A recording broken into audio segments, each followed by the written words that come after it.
This morning, the Border Patrol stops them in Douglas, Arizona. Okay. With a 17-year-old that's a missing juvenile. And she's the one reporting the murder and arson. But they also said they burned the house down, too. Right. But obviously the house ain't burned down. Right. Okay. There's nothing, like, deep, like, oh, I went on a killing spree. No, it's not what happened. Okay. Welcome back to Monsters Among Us. If you haven't already, be sure to subscribe so you're the first to know when we drop new content. In today's episode, we delve into the chilling case of Caitlyn Coones, a young woman who fled foster care into the arms of her much older boyfriend, Jonathan Jones, 34 at the time. What started as an escape from one life quickly spiraled into something far more sinister. This isn't just a tale of a troubled romance, it's a dark journey of manipulation and murder. Get ready as we unravel the deadly choices that led to a tragic loss of life. Caitlyn Coones, weighed down by a troubled past, carried the scars of her experiences. After bouncing from one foster home to the next, she longed for the love she had never known. So when Jonathan Jones came into her life, offering the affection she desperately craved, it was no surprise that she fell for him quickly. But what started as a search for love soon became a nightmare, dragging Kaitlyn down a dangerous path she could never have imagined. The relationship between Kaitlyn and Jonathan was far from perfect. Jonathan's significant age difference made even his own mother, Nicole Jones, uneasy, and she openly disapproved of their unsettling bond.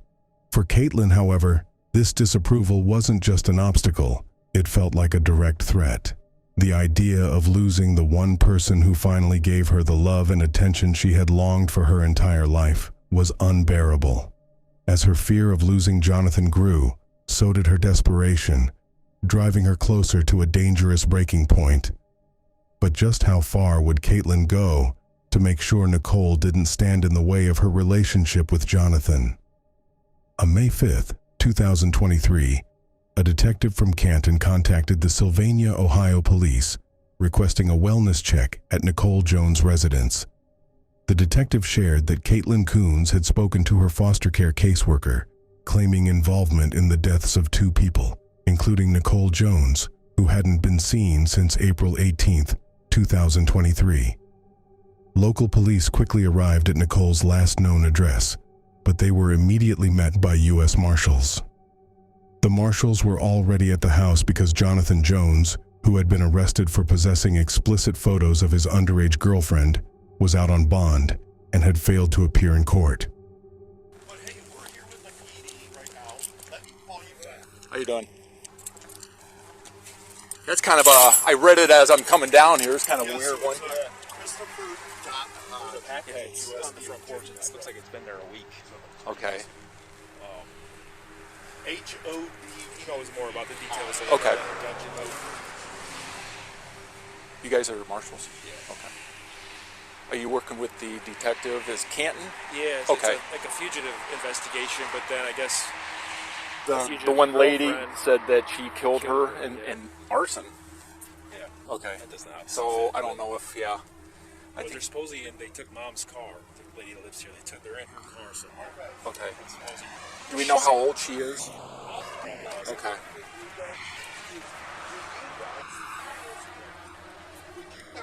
Dog, check the door. I checked. You can look right into the patio. It's dark in there. Say if it's unlocked, we're just gonna go in. Check that door. I don't know if you try this. You got my random stuff, but obviously it's your. You know, I'm gonna of anything. See if we got a key holder here, or the property manager. Usually they have somebody.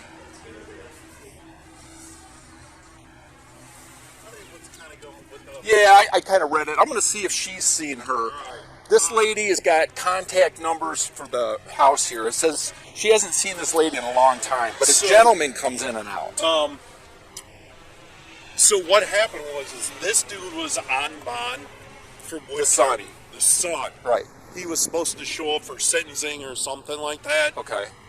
This morning, the Border Patrol stops him in Douglas, Arizona, Okay. with a 17-year-old that's a missing juvenile. And she's the one reporting the murder and But, arson. but they also said they burned the house down, too. Right. But obviously the house ain't burned down. Right. So right now, So we have no idea where she is. we don't. Okay. So I'm going to verify the plate comes back here of the car, the border. So the Okay. Border Patrol stopped him and said, hey, we got this one guy here that's missing juvenile. And the sheriff's office down there, you know, they may have 2 or 3 guys. And See if she's seen her. they let him go. Okay. They're like, we don't have time. So now Did he we're go into Mexico or? I don't know. Now we're scrambling in the FBI. But then in the midst of that, they called and said, this murder, but they have her car. Okay. So that's why. So we verified that this is actually her car to we're this going to do that residence. right now. Okay. We're firing up leads right now. We got a lady that's going to check. Like you said, she's got phone numbers, and I think it's a number that's not the owner, but somebody else. And she's seen a man going in and out of here. That's probably her. So, We got the window all the way open. okay. We can just step right through it. Yeah, let's go in. We'll go. I mean, I don't see no. Sit out here and touch on the block.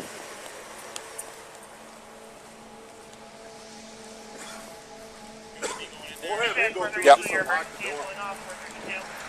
Move that table though, don't break the shit. 432 out here with us. Dispatch, 432, your emergency going on. Turn it off and on. You want to come to that door then? Yeah. Okay, go ahead, we said there's 10 on 27. Where is this dispatch? We're going to make it through here. Copy.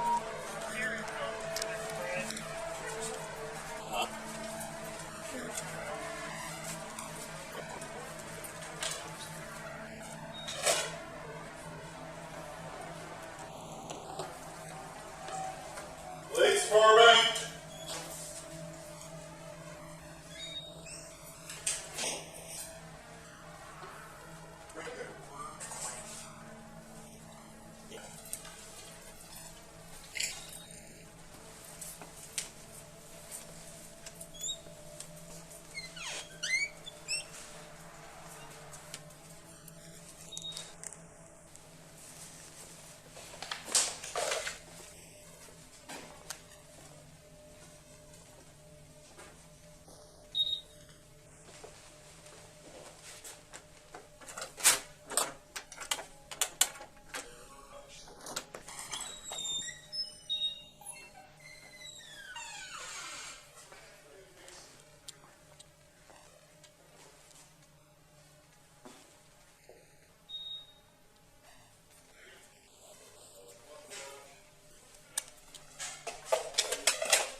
Yeah, the car's in Douglas, Arizona.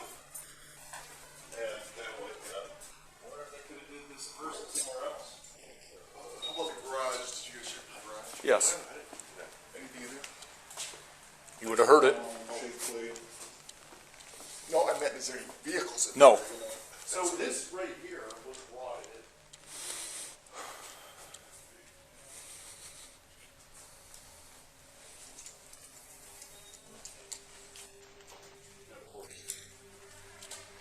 Why don't you, Dave, check that mailbox and see what is in there. Okay. What kind of mail. All right.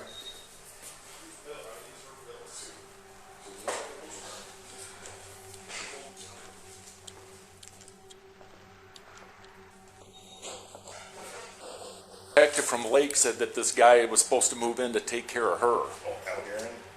Yeah. Yeah, used to be a county guy. So is that bad? Here's this pill. I don't know what that is. Because it sounds like pills in there. I don't know sugar. I'd like to know where she is. Hopefully she's in a facility. Deadline Industries. Okay. Aaron, now open 11:30. Well, guys.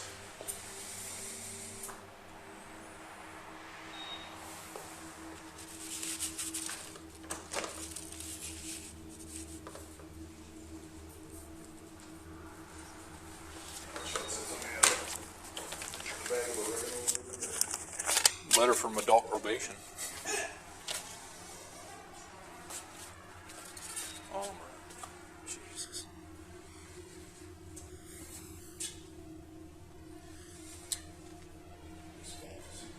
I'm gonna run out and give our detectives a call and see, have them come out here if they ask where I went.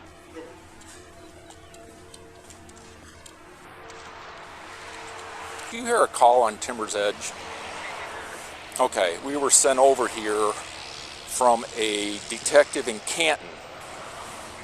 It's in regards to the safety of the individual that lives here at 7456. When I get here, the marshals are here.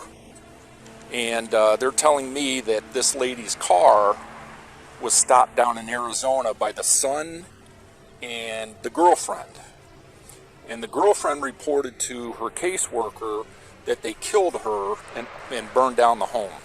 Okay, the home's not burned down. But we had enough to kind of go through in the window and went inside. It's kind of a mess, but we don't know where this lady is. We don't know if the son and this girl took her and on the way down to Arizona, I don't know. So basically what we have is the woman that's living here is unaccounted for. Detectives searched the house, but nothing seemed out of place. Nicole was missing, and there were no clues indicating where she might be. With the U.S. Marshals involved, a fugitive warrant was issued for Jonathan Jones, and a missing persons report was filed for Kaitlyn. Days passed without any leads until May 8, 2023, when Mexican authorities made a shocking discovery. Kaitlyn and Jonathan were hiding in Juarez. Both were quickly apprehended, with Kaitlyn handed over to the FBI at the El Paso border the following night. Jonathan, however, remained in custody for 2 tense days before being extradited to the United States for questioning.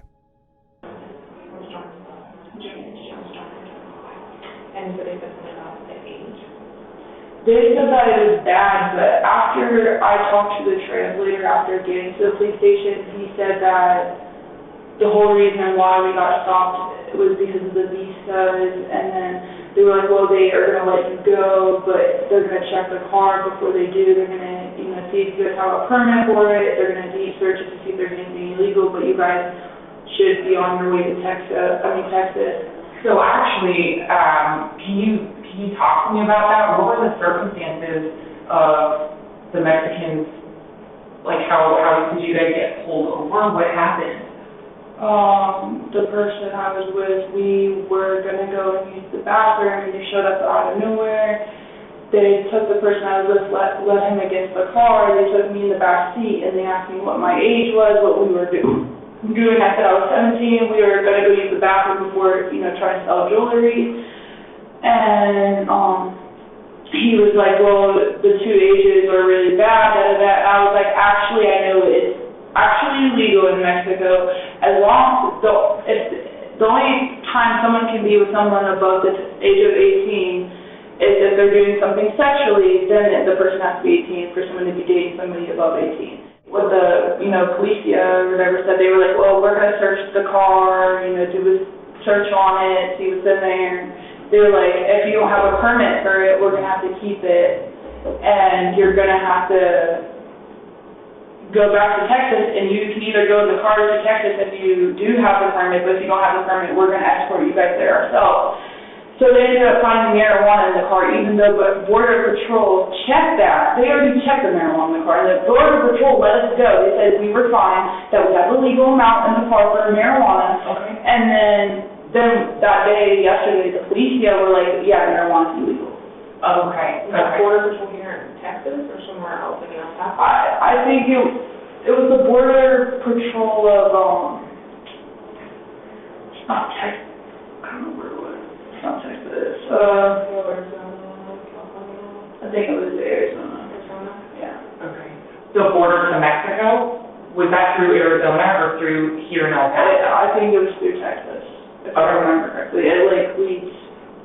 I don't know anything. I'm trying to remember, but I can't. I have a brain injury. It's okay. So, and you can take your time. Take your time. we're just trying to understand, right? Do you by any chance know kind of like what a dangerous area you were in?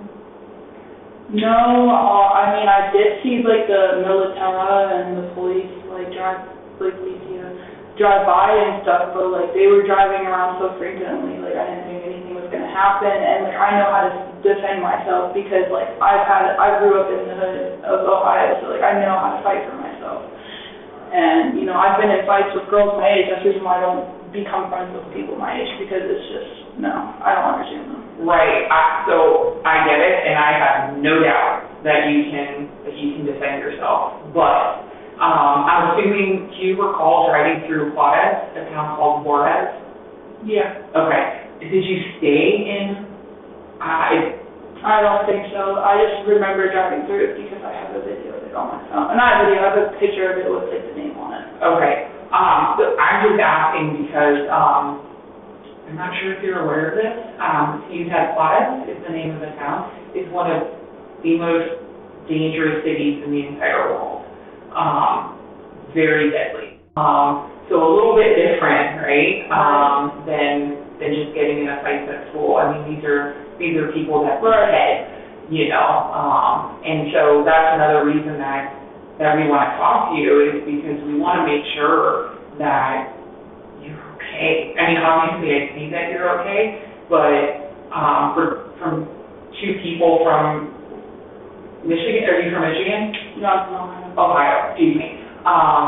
Two people from Ohio, like, coming through, bless you, you know, and then I'll call it what it is, right? But you're white. The individual that you're traveling with, is he white? Yeah. Right. You know. Yeah, I know. It's gringos and gringos, right? And like it is a target. So were you guys driving a vehicle? Yeah. Okay. We were driving his mom's because the mom gave us permission to drive it and stuff. And Nikki, right? Yes. Nikki. Okay. Gave us permission. And you know, that was it. We used most of the money he saved up or whatever to, you know, get there to Mexico. And we had a good experience. Like, we ate Mexican food, we stayed here and there, you know. It was a good experience, but like I said, I thought we were good for the most part because I've seen like a lot of military and police. Yeah. What kind of car was it?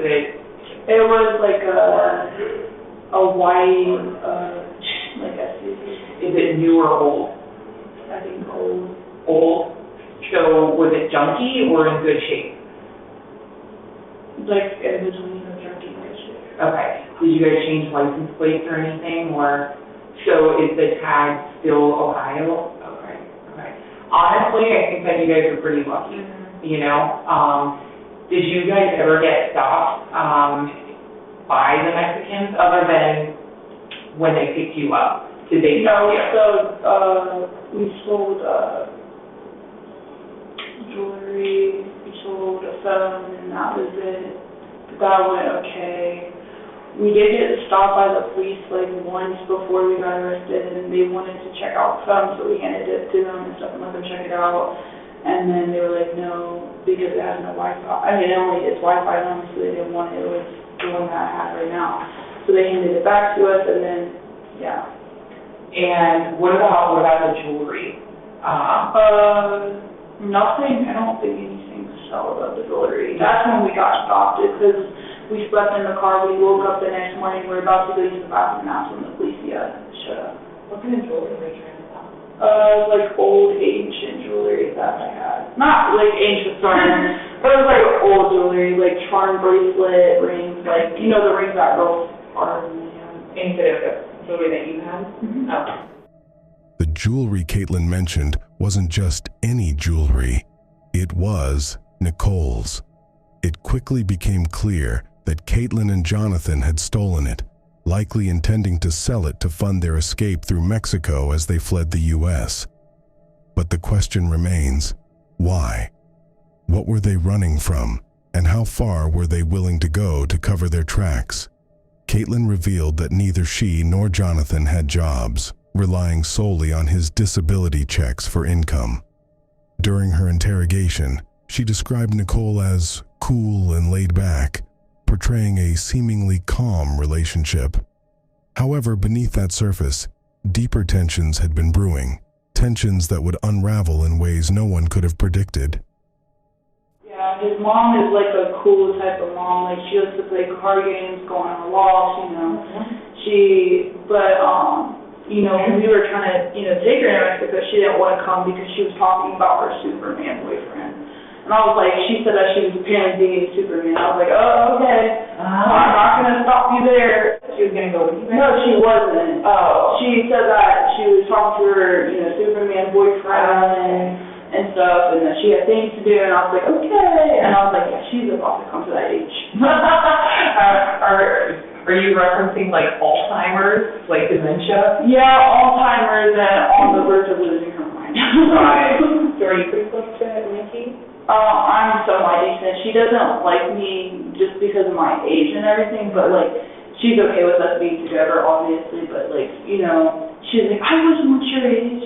She was like, I'll treat you how, like, my mom treated me, and this and that. And I was like, okay, I can. Did you ever live with them? Yes. Yeah. Okay. Cool. How did she treat you? She treated me well. Yeah. Mm-hmm. Okay. And I'm not asking to get into it because I don't care, you know, unless you want to talk about it. Mm-hmm. I don't mean that offensively. It sounds like you have some trauma from your parents. Okay, yeah, I do not want to talk about that because I've already had to talk about that with children's services. No, and we absolutely don't have to talk about that. I just want to make sure that this lady was treating you well. She was treating me well. Okay. How long did you live with her?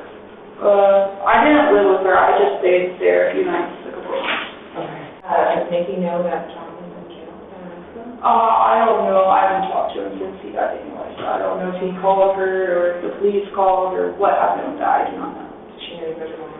Yeah, like I said, we offered her to come with us. Right. Okay. When was the last time then that you, like, talked to her? Well, there was some watching though because of Mexico. So then mine was the only one working, but then mine kept glitching out. So we didn't really have working because of Mexico. Probably because you were hooked up to the Mexican network. So before you got to Mexico, when you last time to talk to her? What? When did you last talk to Nikki before? I think it was like right when we like went to Arizona, it's like when we talked to her. But I don't know when that was. I just know it was like right before we got to Mexico. We talked to her as we were making our way out to, you know, Mexico or whatever, but then she was talking about, like, she's busy and she doesn't want to talk, going on walks. Like I said, she's a busy person. I'm not going to keep an old woman. I'm not going to get yelled at by somebody. So we just kept traveling and stuff, and we were like, maybe she just is doing her own thing. Let's, like, not bother her. So that's how that went. Okay. When did you guys leave in Ohio? I do not know that either. You don't know? It was a guesstimate? I don't know an estimate either. I just know that we entered Mexico a week ago and that we went to some states along the way. Okay. I don't remember the states. I know one of them was Arizona. I know that we were in Texas at some point, and I know that we went to Mexico. That's all I know. I can't give you the exact dates because my brain doesn't let me process that because I have a brain injury. That's fine. That's what he said. Because I'm just trying to think of where Ohio is versus where Texas is in Arizona. Well, very far away. Yeah. No, I don't know all of it. Okay, there's no point in telling me it. I don't think you guys really need to know that. I think you just need to know what's happening in Mexico because like you guys said, you want to know something bad happening there.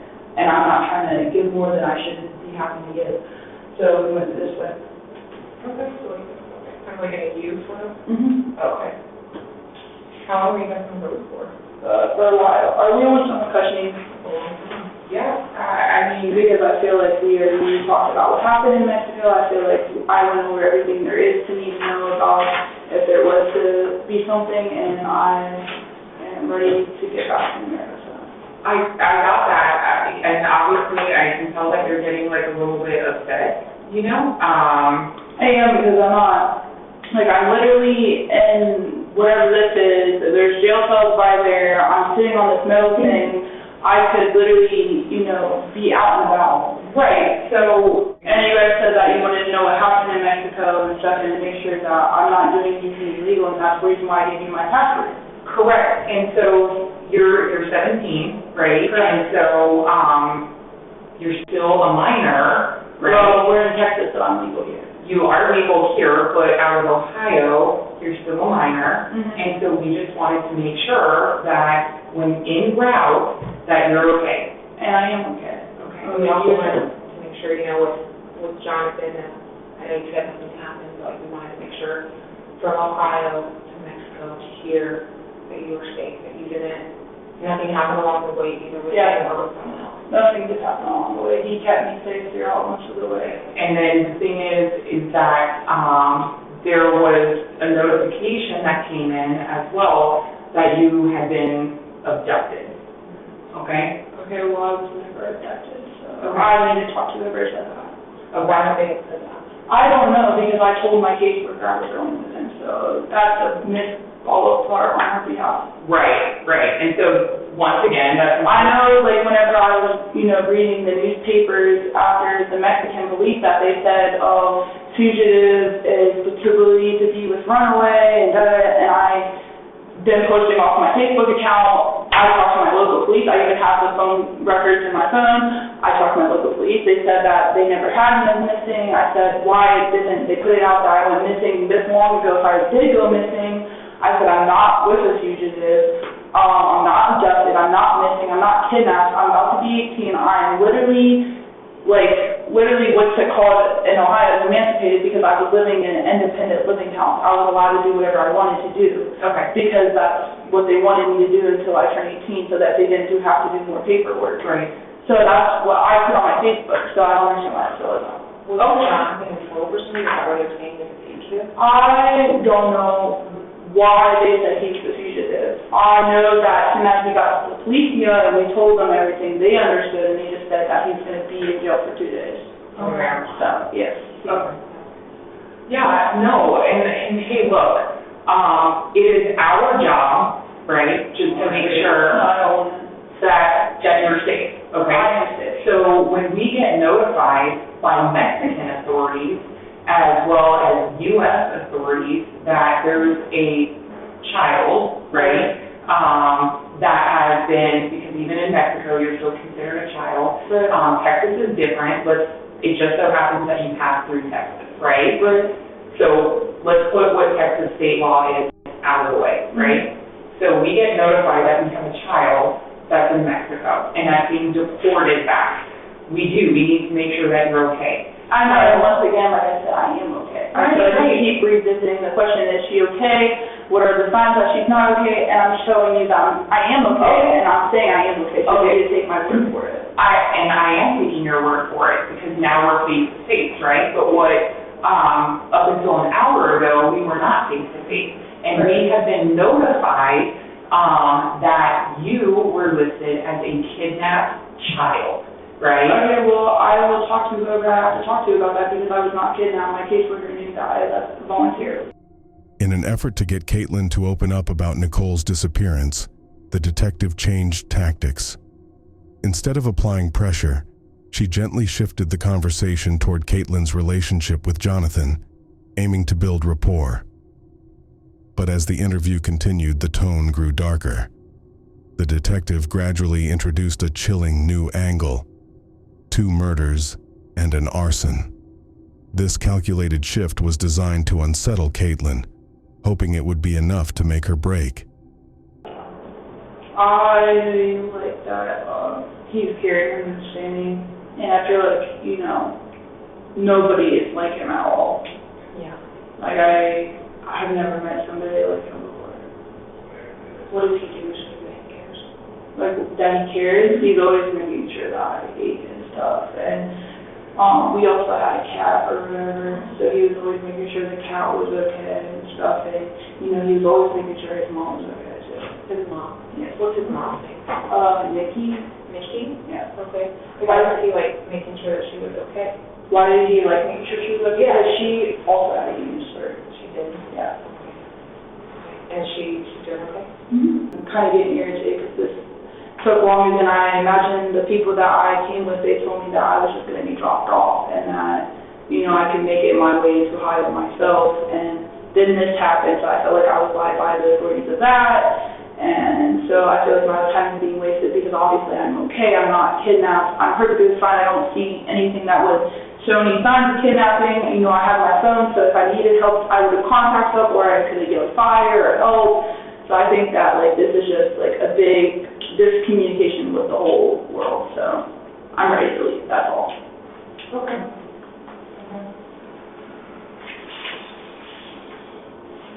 So we do have some more questions. Tell me about those Facebook message that you sent.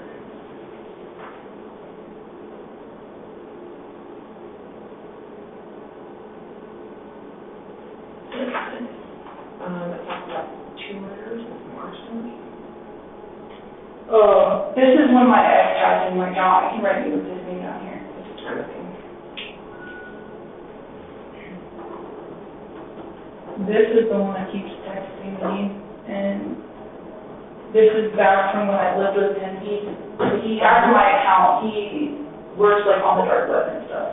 What do you mean he works on the dark web? Like, he works on the dark web. Like, you know, he hacks for people. So when we hear dark web, we mean like child porn. Okay, dark web, deep web means hacking in to find someone's IP address, location, find, you know, their account information, you know, posts that haven't been posted, like stuff like that. Does that make sense? Yeah. So do you have a number? No, I don't have that number. I just know that name. I understand what you're saying. You're not a victim. Okay. I understand that you want to be an adult, and that's fine. Mm-hmm. I'm going to talk to you as an adult. I'm going to talk to you face to face right now about the issue that we have with this, okay? So it says you killed 2 people. Okay, but, like, you understand he has access to be able to hack it. Let me finish. All right. It says you killed 2 people. Mm-hmm. We can't find Nikki. We don't know where she's at. I didn't know she was missing. And your guys have her car, Mm-hmm. and you guys had all of her credit cards. I didn't know that he had a credit card. So how do you think it makes us think when there's that and a missing woman? I didn't know she went missing. I must really have missed things today to think that, you know, we killed her, but I didn't know that she went missing. Damn. So who killed her? Now, keep in mind, Kaitlyn asked the detective who killed her. However, the detective hasn't even told her that Nicole is dead, because at this point, local police have yet to find Nicole Jones dead or alive. No, but I want to know who killed her because she was a nice mom. Wait, I'm saying, we know she hasn't been seen for a while, and it says we killed 2 people. We don't know that she's dead. Okay, but you're putting that on me when I thought she was doing perfectly fine and everything, and I told you I didn't send those messages. He's been able to hack my account. So what we're trying to figure out is what happened and where she could be. So tell us about the gun that Jonathan had. The gun? I know the gun that he had or whatever, that might be related to when he got arrested, the police took that. So, When did he get arrested? Oh, when? like a way back. Took it? No, Oh, it was like way back.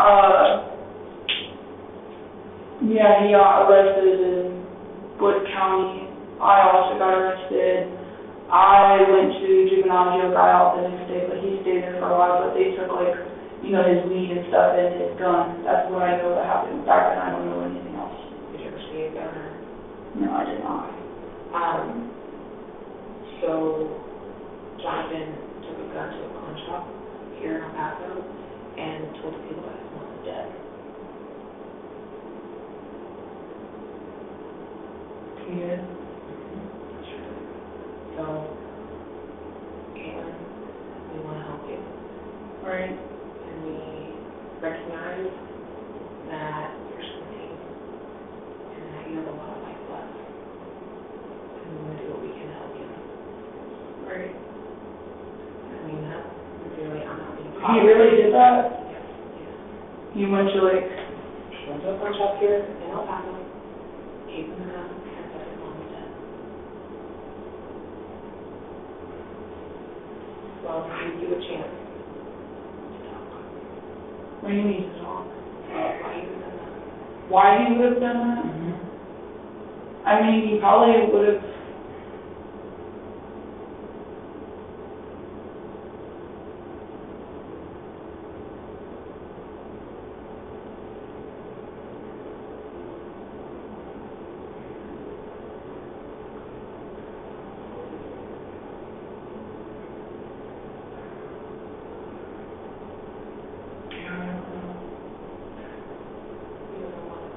like, I don't know anything. Like, I didn't know he did that. I didn't know there was a gun. I didn't know his mom said. Like, I don't know what you guys want me to say. I just want the truth. We want to help. That's all. We just want to help you.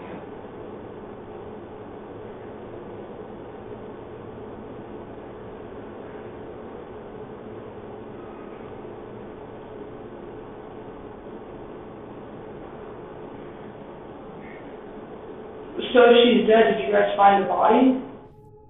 During the initial investigation, Nicole Jones's family was distraught and believed the local authorities weren't doing their part in helping find Nicole.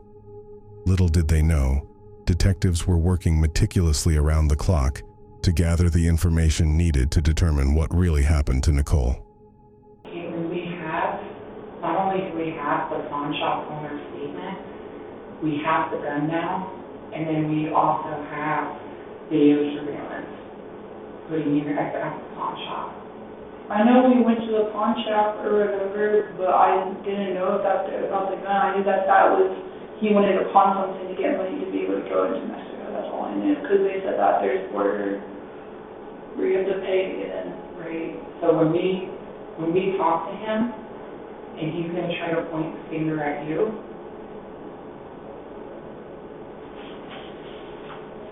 we're trying to help you.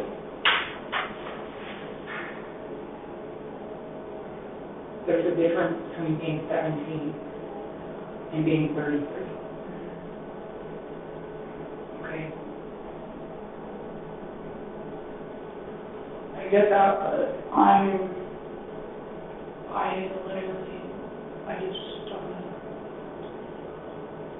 I think you do know. Well, it's a matter of fact of,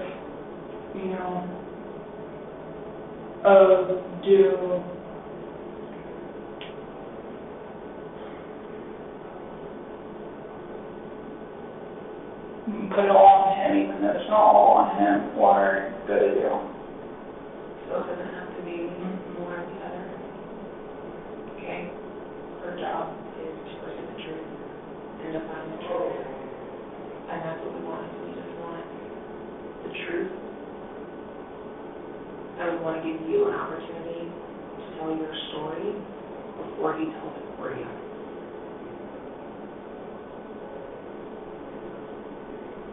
It was all, it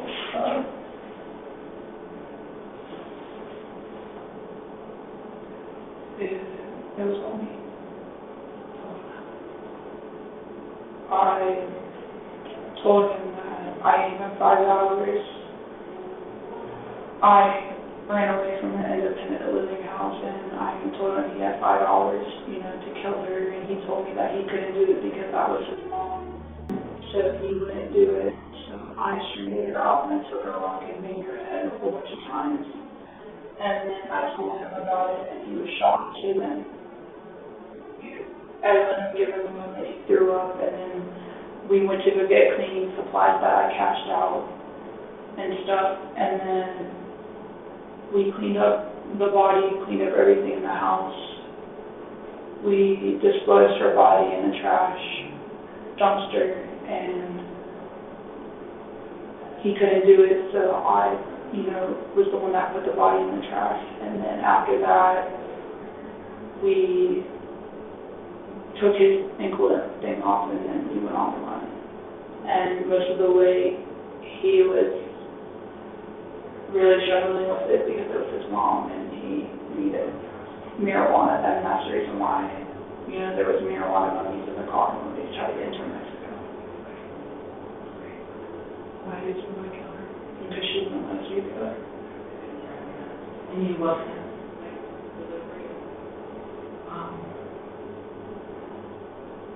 It took a lot of courage for you to tell us that. Yeah. Okay. I also killed another person in Arizona in a drive-by. I don't know who it was. Also committed 2 arsons in Arizona in the middle of nowhere. Don't know where that was either. I, loaded the gun and stuff and shot the person, and I left real fast, and then after that I washed off the residue of the gunpowder. Are Are you certain that they're deceased? I don't know what happened. I just remember pulling up and then out of the window and shooting. Was it a male, woman, old, young? I think it was a woman. Woman. Do you remember how old she was? She looked old and she had glasses and she was by and she got a stop. Is there a reason, like, that precipitated it, that made you do it? I don't know. I was like, well, I killed someone, so I might as well kill another. While Kaitlyn alleged that she was involved in a drive-by shooting, there was no evidence to indicate that what she said about that was the truth. Instead of diving too deep into a potentially fake story, the detective gets Kaitlyn back on track by asking what Jonathan had to say after Kaitlyn murdered his mother. And what did Jonathan He just told me that he had a bad feeling tonight. It was all going to catch up and that, you know, he can't believe he killed his mom and that he misses his mom and, you know, basically that he wished he didn't do it. Jonathan spent 3 tense days in a Mexican jail before finally being interrogated. During questioning, he claimed the last time he saw his mother was several days before he and Kaitlyn fled Ohio. But by then, the police had already obtained Kaitlyn's statement. Confronting him with her version of events, they revealed a startling twist. Kaitlyn had pointed the finger squarely at him, laying the blame for everything at his feet. That's telling me to get a lawyer. Your mom doesn't deserve where she's at right now. Right. You wouldn't want that for your mother. I would hope you wouldn't want that for your mother. Never. I So- love my mom to death. While Jonathan missed his mom and expressed sadness over her death, Kaitlyn, on the other hand, seemed to feel much different about it. Did he kill his mom or did you? I killed her, but he, like, sort of, he kind of helped with the body retraction, but then after him dropping the feet, I told him, let me do it, you can't do this. Okay. How did you feel after you killed his mom? I got very high and I was tripping really badly. I was like, oh, that really just happened. I really just killed your mom. And he was like, yeah, you did. And he started crying. And then I was like, I'm sorry. And then, you know, I had to tough it up because then that was when I went to go hide the body. We're going to do that. Marijuana. Just marijuana? Did you drink at all? Okay. And this was because she didn't want you guys to be together? Yeah, and I think she honestly was really obsessed over him because whenever we were talking to her, you know, about us and stuff, she was like, well, if you guys have sex, I'm going to be perfectly fine with it and stuff like that. We were like, well, in the future, like, we're not going to ask you to have sex. Like, that's weird. Like, that's something we would talk out ourselves. Mm-hmm. And stuff like that. And, you know, she was just, like, always all over her son. Like, always handsy with him and stuff like that, and being really flirt-like, if that makes sense. Like inappropriate? Yes. Okay. Do you know if they ever were like sexually involved? I don't think they were, because when I was talking to Jonathan about my suspicions, he was like, yeah, I kind of feel that way too, because, you know, my mom would always get angry at me for certain things, and, you know, I would tell her, like, you know, why are you getting angry at me for this, and he was like, I don't understand it, and then he was also talking about, like, how he's seen some of this stuff too, and he made us feel uncomfortable. And then that's when I told him, I was like, you see why I killed your mom, like, do you understand? Because she wouldn't let us be together. Like, nobody will let us be together, and it's kind of sad because it's like, it's obviously, it's obviously, like, I want this, like, I want him, like, I don't care if he's old, I don't care if by the time I turn 18 he's about to be an old man, I don't, I love him. Kaitlyn's desperation for love and her overwhelming need to cling to her relationship with Jonathan ran so deep that she felt driven to take drastic action. With Nicole standing in the way of their future, Kaitlyn delivered a chilling ultimatum. Jonathan had 5 hours to kill his mother, or she would do it herself. Her obsession left no room for compromise, and the clock was ticking. Did it happen in the morning or the night? It happened in the morning, and then the body was disposed of that night. Okay. Do you remember when that was? No. No. Do you have was it in, because we're in May right now, so was it in April, or was it in May? What you said, we're in what? Did it happen in April, the end of April maybe, or did it happen in early May? End of April. The murder occurred on April 19th, 2023, roughly 2 weeks before Jonathan Jones's sentencing for his child endangerment case.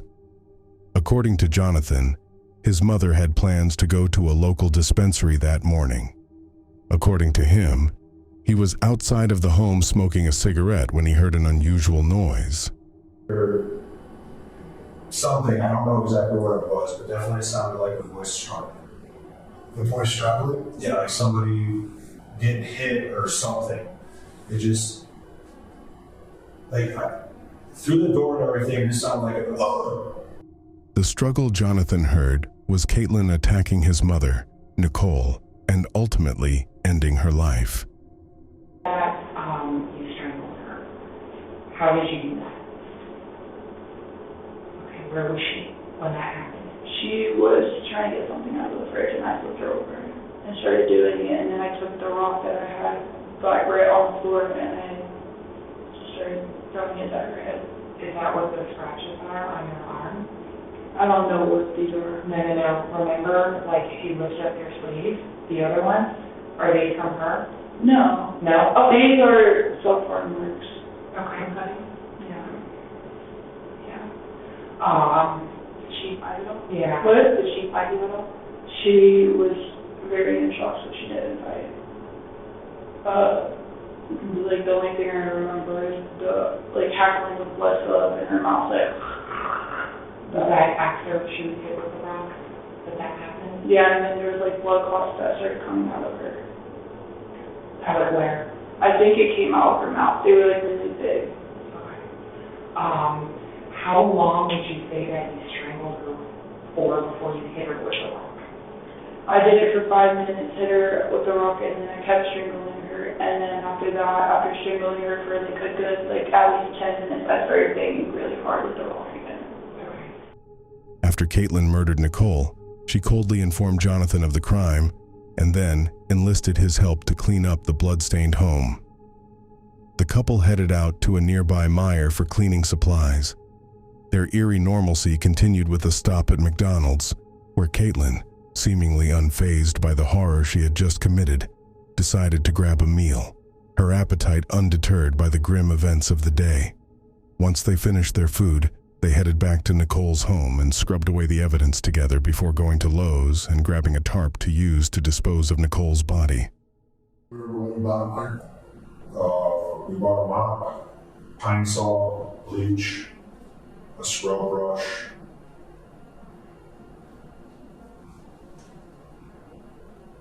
I think that was it. And then we went over to Lowe's and bought 2 tarps. Okay.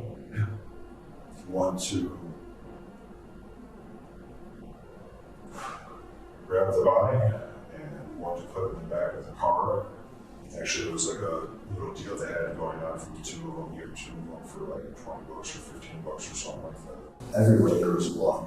Everywhere. Like everything was coated. It was on the fridge. It was on the stove. It was like near the sink. Didn't get into the sink. Go figure. The one easy place to clean didn't go. Just so much blood. The stuff that I bought or whatever by using her identity and her money, I bought a scrub thing, a mop, and I cleaned up all the blood. I threw away the blood clots and stuff like that. I made sure the trash cans were double wrapped, and then I made sure to get it into the dumpsters for tomorrow. So, how did you get her body from the house to the car? We took her car. Okay, where did you put the body? In the back seat. In the back seat? So, I'm not familiar with it. In the trunk. In the trunk. Okay, so in the very back. Okay. Did you wrap it with saran wrap first and then the tarp, or the tarp and then saran wrap? Saran wrap and then the Do you remember the color of the dumpster that you put her in? A black one, I think. In the dumpster, right? And so, It was by a neighborhood in Sylvania. a neighborhood in Sylvania? Yeah. Is that where she lives? That's me, Ohio. Was it like, one of those big dumpsters, like outside of the store, or was it like a garbage can? A big dumpster. Okay. Was it outside of the store? No, it was outside of the neighborhood houses, like apartments, I think. So it was an apartment dumpster? Yeah, and then I threw away all the evidence in big double trash bags, and they took the trash. Okay. In the same dumpster though? No, and her dumpster, I did that. Okay. And the next day, the trash people came and took all the evidence. Okay. So I just want to take it one step at a time. So her body was put into a big dumpster outside of an apartment complex. Okay. Was she wearing clothes? Yes. Yeah. Do you recall what she was wearing? No, I just remember like wrapping her up in saran wrap and the black big things that you can put over things. Tarps? Yes. Okay. So saran wrap and tarps. Did you use any kind of tape to like tape it up? Okay. So then you put her body. Jonathan had to come too. No, he did not. I got her all the way in, halfway, and then I was like, I need help, and then he couldn't do it, so I had to push her feet in. But it was all me. Okay. The only part he helped in any of what happened is driving to Mexico, because he said that the speed would get in Mexico, it needs to be an adult driving. And then besides that, though, he didn't help. After admitting what she'd done, Caitlyn Coones, now 18, and Jonathan Jones, 34, were charged with aggravated murder and abuse of a corpse in the 2023 death of Nicole Jones, both pleading no contest to the crime. Both Kaitlyn and Jonathan were found guilty and sentenced to life for the aggravated murder counts, with each becoming eligible for parole after 25 years.